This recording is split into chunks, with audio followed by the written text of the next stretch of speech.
Abra sua Bíblia no livro de Efésios, capítulo 5, versículo 18. Efésios foi escrito pelo apóstolo Paulo, no livro de Efésios, uma carta à igreja de Éfeso. O apóstolo Paulo, ele tinha uma sabedoria incomum, não só como filósofo, não só como escritor, mas também como apóstolo de Jesus Cristo. Ele tinha um dom diferenciado para o ensino, para a abertura de portas. Ele tinha uma coragem diferenciada e ele tinha uma visão que poucos seres humanos naquela época conseguiam ter. Por quê? Ele foi instruído dentro do judaísmo mais rigoroso. Ele era fariseu de fariseus e ao mesmo tempo ele era cidadão romano e ao mesmo tempo ele foi um perseguidor da igreja e depois vira apóstolo da mesma igreja que ele perseguiu. Ou seja, o apóstolo Paulo, ele literalmente experimentou os dois lados de tudo. Por isso que ele diz: tudo posso naquele que me fortalece. Mas o que precede esse versículo é: tanto sei ser humilhado quanto exaltado, sei passar fome, sei ter em abundância. Tudo posso naquele que me fortalece. Ou seja, eu posso passar qualquer coisa. Eu já experimentei todos os extremos e sei que no final eu vou sobreviver. Porque quem me fortalece não foi a faculdade que eu fiz aos pés de Gamaliel. Quem me fortalece não é um diploma, quem me fortalece não são as doações que eu recebo, quem me fortalece é o Senhor. Então o apóstolo Paulo, quando escreve a igreja de Éfeso, principalmente no capítulo 5, ele vai dar muitas instruções importantíssimas para a igreja. E no versículo 18, ele diz o seguinte: não vos embriagueis com vinho, no qual há excessos, mas enchei-vos do Espírito. Primeiro a gente tem que parar para pensar o seguinte: na Bíblia não existe coincidência. Se está escrito é para a gente meditar. Sabe o que é meditar? É imaginar as coisas. Porque o apóstolo Paulo, tão inteligente, tão usado por Deus, tão cheio do Espírito, vai comparar a embriaguez do vinho com ser cheio do Espírito Santo? É só você parar para pensar. Um tempo atrás eu estava numa viagem e fui visitar uma vinícola. Sabe a vinícola onde produz vinhos? Onde eles amassam as uvas, fermentam e fazem aquilo virar vinho. E aí tinha uma banca de degustação. A pessoa sentava, ela pagava para visitar toda a vinícola e depois ela sentava ali na banca, ela podia provar algumas coisas que era produzido naquela vinícola. Estava eu e Janine e tinha um casal que já era de uma idade maior do que a nossa, talvez uns 65 anos o casal, imagino eu. E eles já estavam ali há muito tempo provando. Agora, ele falou: agora eu quero provar da outra uva. Aí servia. Agora eu quero mais não sei o que. Ele começou. E depois de muito tempo, ele olhou para mim, nunca tínhamos nos visto na vida, e falou assim: você é muito especial. Eu falei: será que é Deus falando comigo ou o homem já está bêbado? Eu não sabia. Eu estava na dúvida. E o cara falou assim: você é muito especial. Eu falei: meu Deus. Aí, Janine, será que é Deus? Eu falei: não sei. Aí a mulher dele falou: não liga não, que ele fica emotivo quando bebe. Aí eu falei: que bom, não tem problema não. Quer um abraço? Quero. Aí fui lá dar um abraço nos bebos. Aí a mulher falou uma coisa interessante. Ela falou assim: e já está na hora de parar, Ernesto. Porque essa é a fase boa, essa é a fase que ele começa a rir. Se ele continuar, ele começa a ficar violento. Então a mulher já devia ter uns 40 anos de casada com ele, já sabia a hora de falar: opa, tá bom, vamos carregar o homem daqui. Por quê? Primeiro que a embriaguez tem níveis. Você pode tomar uma taça de vinho, ficar relaxado, tomar 2, ficar feliz, tomar 5, começar a perder a consciência. São níveis diferentes. E o apóstolo Paulo está escrevendo numa época onde tomar vinho era altamente cultural, como até hoje é no meio judaico, altamente cultural. Então ele precisa usar algo que é a realidade do povo para comparar com o espírito que ele vai explicar. Porque o ser humano em geral, sem analogias, sem histórias, não consegue entender o que é profundo. Então ele fala o seguinte: olha, sabe quando vocês bebem, passam do limite e pecam porque a embriaguez é pecado? Quando você passa do limite, sabe como é que você fica? Sei, como você fica? Perco o controle. Por quê? Tudo que te enche, te domina. tudo que te enche te domina. Se você começar a se encher de açúcar, se enche de açúcar, a tua glicose vai começar a dominar a tua saúde. Se você começar a se encher de maldade, de fofoca, de pornografia, só de coisa ruim, o teu coração vai começar a se transformar num coração impuro. O que te enche, te domina, te controla. Então, o apóstolo Paulo foi muito feliz em usar uma analogia em que aquele povo, e hoje no Brasil, muitas famílias não foram destruídas pelo vinho, porque é uma bebida que ainda nem normalizou no Brasil, mas pela cachaça sim. Quem conhece um cachaceiro aqui? Hã? Quem conhece os cachaceiros? Quem já teve um problema desse dentro da família? É problemático ou não é? Quantos filhos viram seus pais espancarem suas mães por causa da cachaça? Muitos. Mas provavelmente aquele pai não queria ter feito o que fez, mas ele não estava no controle. Do que ele se encheu, ele foi controlado. O apóstolo Paulo continua, olha, então, ao invés de vocês buscarem a embriaguez do vinho, e por que o povo naquela época e até hoje busca a embriaguez do álcool? Vamos lá, me dá um motivo. São vários. Estou muito feliz, quero comemorar. Vamos tomar uma? Vamos. Estou triste. Vamos tomar? Vamos. Não estou fazendo nada. Para quem gosta, tudo é motivo, gente. Brasil ganhou, toma. Brasil perdeu, toma também. Empatou, melhor tomar para garantir. É ou não é? Meu Deus. Então, o apóstolo Paulo sabe como funciona o dia a dia, muito inteligente. Então ele fala o seguinte, olha, para que você tenta se encher da bebida? Para ficar feliz? Para esquecer as mágoas? Para esquecer teu sofrimento? A Salomão diz em Provérbios, dê bebida forte ao mendigo, ao miserável, para que ele esqueça da sua miséria. Está escrito na Bíblia. Ou seja, às vezes você vê, esse dia viralizou um vídeo muito bom no Instagram, que é um bêbado olhando para a câmera e falando assim, eu estou aqui para ser sincero com vocês. E estão filmando ele assim, programa de TV filmando ele, e eu quero R$15, não é para alimento, não é. É para bebida, é para cachaça. E eu garanto que é o único dinheiro nesse país que não será desviado por motivo algum. Se você me der para cachaça, vai para cachaça. Ou seja, o homem estava determinado mesmo. Mas a pessoa está na miséria, ela não tem esperança, não está conseguindo colocar comida na mesa dos filhos. A cachaça, não sei quanto que é, mas vamos supor, R$2 a dose. É lógico que ele vai tomar a cachaça para cair, para 8 horas da noite ele dormir, esquecer. Só que no processo até dormir ele já bateu nos outros, já bateu o carro, se ele dirige, ou já fez um problema, já fez um escândalo.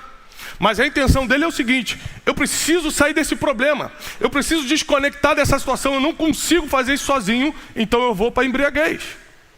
Ou seja, ou por felicidade, ou por infelicidade, ou por não estar fazendo nada, ou por companhia, mais companhias, ou por influência de alguém, as pessoas acabam se embriagando. Aí o apóstolo Paulo falou assim, então, pega esse motivo aí, pega o que você busca na embriaguez do vinho e aprende o seguinte, ao invés de usar o vinho para sair da tua tristeza, ou para se alegrar porque você está com uma grande vitória, ou porque não está fazendo nada, se embriague do Espírito Santo.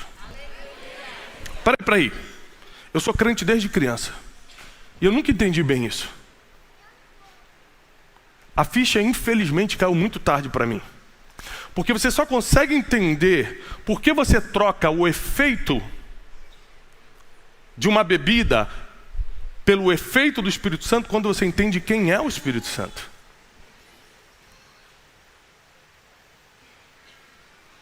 Primeiro, Deus criou o mundo. Envia seu único filho para sentir o que a gente sentia como seres humanos. Carregar os nossos pecados na cruz e ressuscitar e estar sentado hoje à destra de Deus. E quando Jesus tem que subir, os discípulos falam, peraí, e a gente? Ele fala o seguinte, não vos deixarei órfãos. Eu vou começar a explicar quem é o Espírito Santo. eu não vou te deixar órfão. Se teu pai morreu, se teu marido te abandonou, se teu pastor não estava nem aí para você, você ficou de igreja em igreja, se ninguém nunca deu a mínima para você, se você foi reprovado 10 vezes no Enem, se você se sente o mais rejeitado, a mais feia, o mais colocado de lado do mundo, eu não te deixo órfão. Eu estou enviando o Consolador.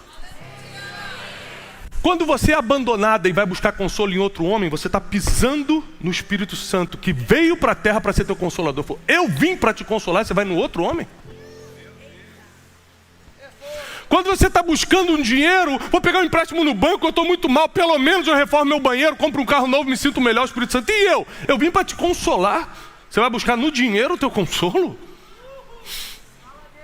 Eu deixei toda a glória, eu podia estar no céu com Cristo, eu podia estar desfrutando de tudo, eu vim aqui para te consolar. A principal missão do Espírito Santo é ser o teu consolador. Você está me trocando por outra coisa que não vai te consolar? Senão não tinha gente no quarto casamento, no quinto casamento.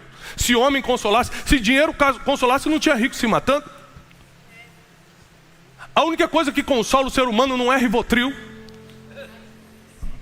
não é o antidepressivo. A única coisa que controla o ser humano, a única coisa que coloca o ser humano no eixo, que consola de qualquer situação que você esteja passando, é o Espírito Santo. Por isso o apóstolo Paulo falou: não vai para a bebida, vai para o Espírito, porque eu não sei qual é o teu problema, mas Ele vai resolver, Ele vai consolar. Mas tem mais, o Espírito Santo é muito mais do que isso.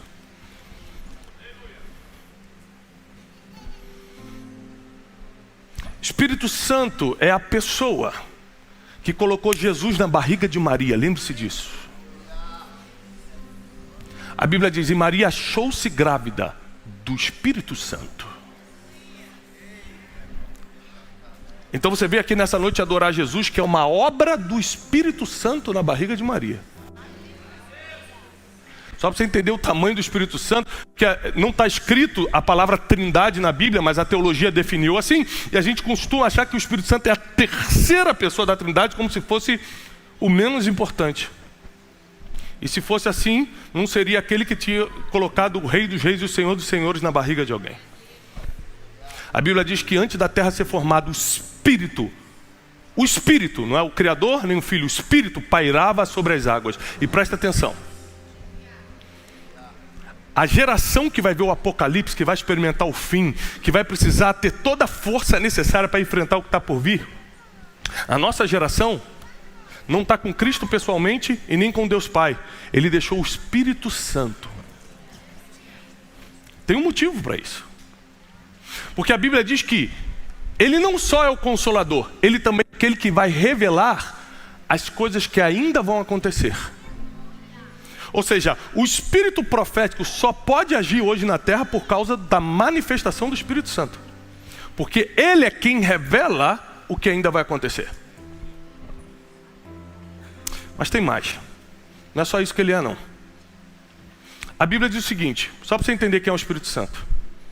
Se você blasfemar, falar mal, falar o que não é verdade, colocá-lo numa posição que não é dele, se você diminuir, se você denegrir a imagem, se você blasfemar contra o Pai, o Criador de todas as coisas, Ele vai te perdoar. Se você blasfemar, fizer a mesma coisa, pisar em Jesus, o Filho, aquele que deu o seu sangue na cruz por você, Ele também vai te perdoar. Mas se você blasfemar contra o Espírito Santo, a Bíblia diz: é pecado eterno, não tem perdão, nem nessa era e nem na era por vir. Então quando o apóstolo Paulo fala assim, não fica embriagado de bebida, mas fica embriagado do Espírito Santo, ele sabia quem era o Espírito Santo, por isso que ele está recomendando para a igreja. Você não tem como entender o efeito do Espírito Santo na vida de uma pessoa se você não entender o efeito da bebida alcoólica na vida de uma pessoa. Porque essa é a comparação bíblica. Você que já bebeu ou conhece alguém que bebe, tem gente que bebe e não faz nada e dorme, é ou não é? Já viu gente que bebe e dorme? Tem gente que bebe e fica engraçado, começa a contar piada, fica solto, chama para dançar, vamos dançar. Todo mundo dança com todo mundo. Tem gente que bebe e fica violento, sim ou não? Tem gente que bebe e não acontece nada, o cara fica olhando assim, ó, tranquilo. A mesma bebida determina reações diferentes, porque é o teu corpo que reage. Então o mesmo Espírito Santo faz um rir, faz outro cair, faz outro ficar sentado sem fazer nada, faz outro ler a Bíblia e receber uma palavra. O efeito não é do Espírito, é teu. Do Espírito agindo em você, é de acordo com a tua fé, é de acordo de como você reage às coisas espirituais. Simples assim. É por isso que você olhar para quem está sendo batizado com o Espírito Santo ou debaixo da influência do Espírito Santo e falar, não concordo, é igual briga de bêbado. É briga de bêbado. É o bêbado que falou, pô, escandaloso esse bêbado. Só porque você dorme ao invés de gritar, os dois estão debaixo da mesma bebida. As reações são diferentes. Continua ou não? Então nós nunca vamos ser cheios daquilo que não conhecemos.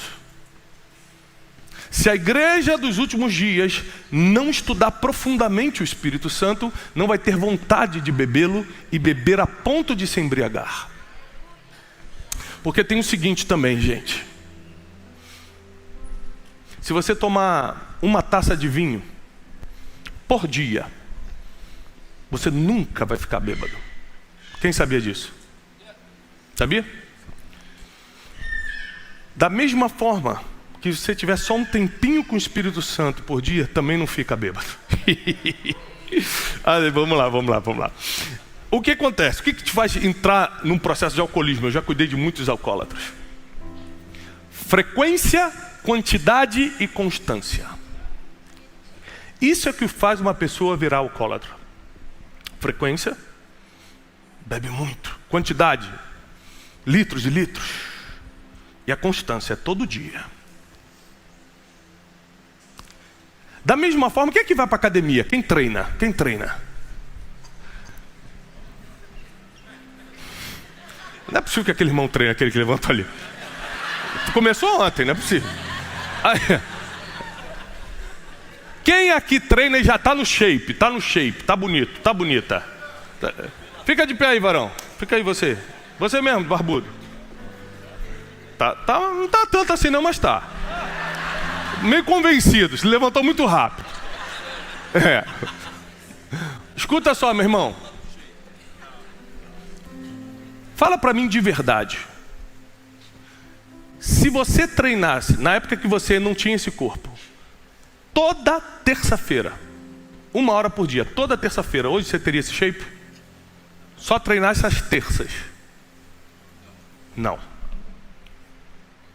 Não teria, cara. Como é que a gente quer treinar a vida espiritual só no domingo e ficar no shape espiritual?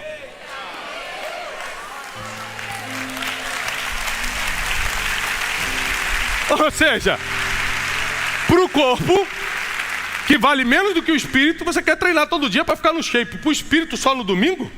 Tem algo errado com a gente. É por isso que a gente nunca fica bêbado do Espírito Santo. Aí vai buscar o consolo na bebida, na prostituição, no palavrão, na pornografia e em tantas outras coisas, para substituir o que só o Espírito Santo dá. Um casamento que é cheio do Espírito Santo vai passar pela mesma crise quem não é, só que não termina. Um homem que é cheio do Espírito Santo passa pela mesma tentação de quem não tem, só que não cai. Não é porque você vai estar embriagado do Espírito Santo que você vai virar um anjo na terra, não. Vai continuar tudo igual, problemas de tudo quanto é tipo. Só que agora, os anjos do Senhor estão acampados ao teu redor. O sangue do Cordeiro está nos umbrais das tuas portas. O Espírito Santo vai funcionar como um GPS, como o Waze, falando, vira à esquerda em 300 metros, você vira.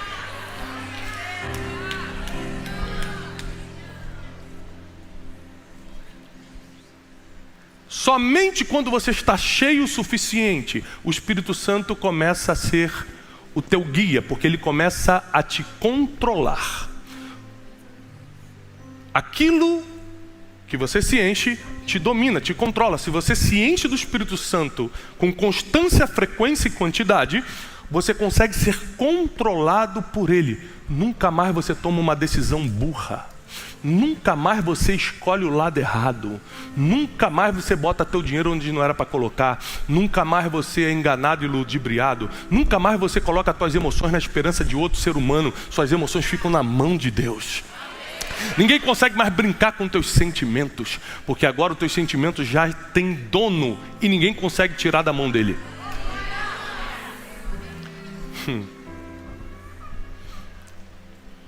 O Espírito Santo também não é só o Consolador.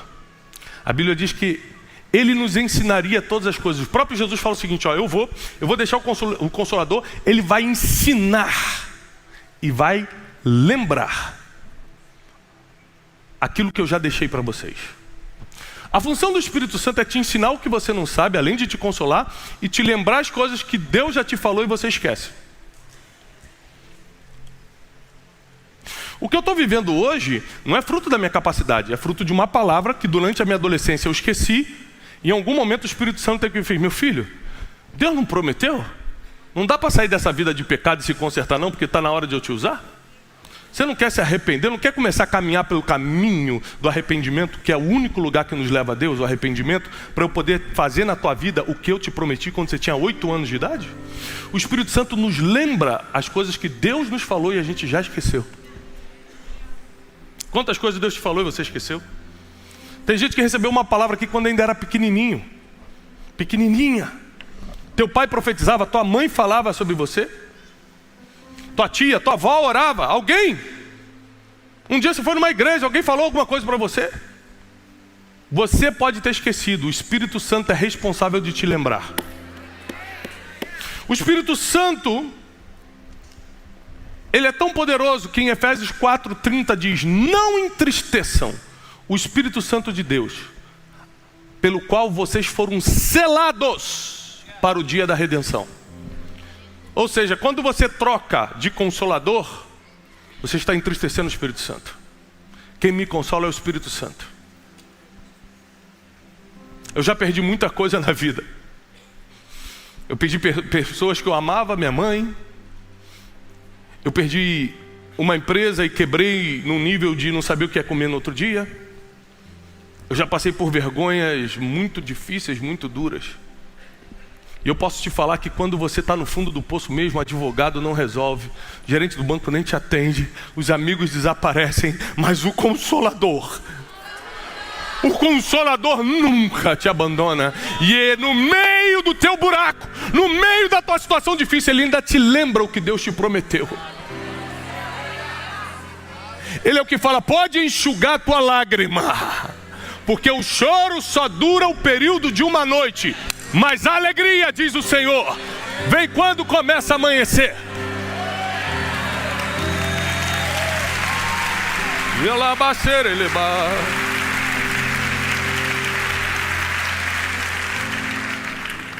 Lucas 11:13 diz que Deus dá o Espírito Santo a quem pede.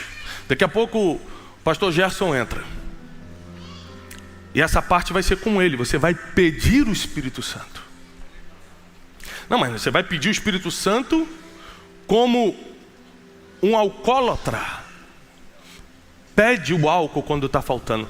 Ontem eu gravei um Brunecast, o nosso podcast, com uma moça que teve hoje é uma grande pregadora, e teve uma vida tão difícil, de tanto abuso, de todos os sentidos, de tanta miséria.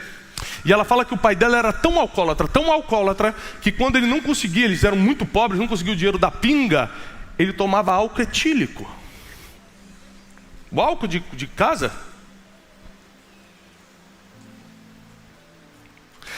O ser humano consegue ser dependente nesse nível, de se humilhar nesse nível para o álcool, e não se humilha para o Espírito Santo? Não consegue pedir com o mesmo fervor o consolo do Espírito Santo, a ação do Espírito Santo, o batismo com o Espírito Santo, os dons do Espírito Santo? Você prefere depender do que toma a tua mente para o mal, do que aquilo que vai te levar para a eternidade? O que está acontecendo com a nossa geração? Porque o Espírito Santo é a promessa de Jesus para a geração que vai ver o fim. Eu não vos deixarei órfãos. Eu vou mandar quem vai conseguir entender exatamente o que você está passando, o consolador, o instrutor, aquele que vai te lembrar de todas as coisas, aquele que vai cuidar de você nos dias mais difíceis. Ele sabe exatamente. Fala assim, mas é que a depressão é muito profunda. Não existe nada que o Espírito Santo não entenda melhor do que você. E a maioria das vezes, você clamar ao Espírito Santo, você não vai precisar nem usar palavras. As tuas lágrimas já comunicam exatamente o que você está precisando. Ele entende até teus pensamentos, quanto mais tuas lágrimas. Quantas vezes em desespero eu dobrei meus joelhos e não sabia o que falar, porque eu não tinha nem o que falar, eu estava sem força, mas meus joelhos dobrados foi tudo que o Espírito Santo precisava saber para agir na minha vida.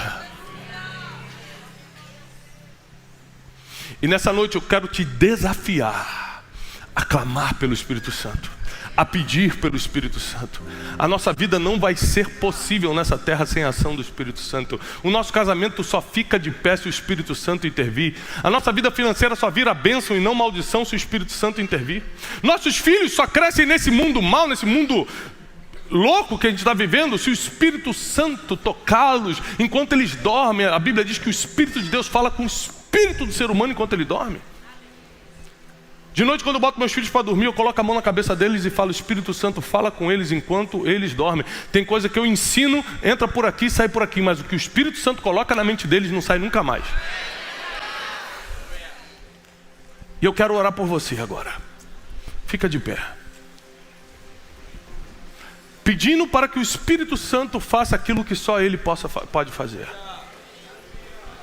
Em nome de Jesus nós declaramos a ação poderosa e tremenda do Espírito Santo, o Consolador. Aquele que vai revelar as coisas que ainda vão acontecer na vida de cada um que está aqui. Você não vai ficar cego na multidão, você não vai ficar sem direção. O Espírito Santo vai revelar os próximos passos. Aquele que vai te lembrar do que você já esqueceu. Aquele que vai te avisar o que está de errado. Tem coisa que está de errado dentro da tua casa. Tem coisa que está de errado dentro da tua empresa. Só o Espírito Santo pode mostrar o que teus olhos não veem. Espírito Santo, nós pedimos agora, abre os olhos daqueles que não conseguem enxergar. E faz a tua obra. Dá livramento ao teu povo. Batiza com teu Espírito. Enche-os até transbordar. E quem recebe essa palavra, aplauda ao Senhor, em nome de Jesus.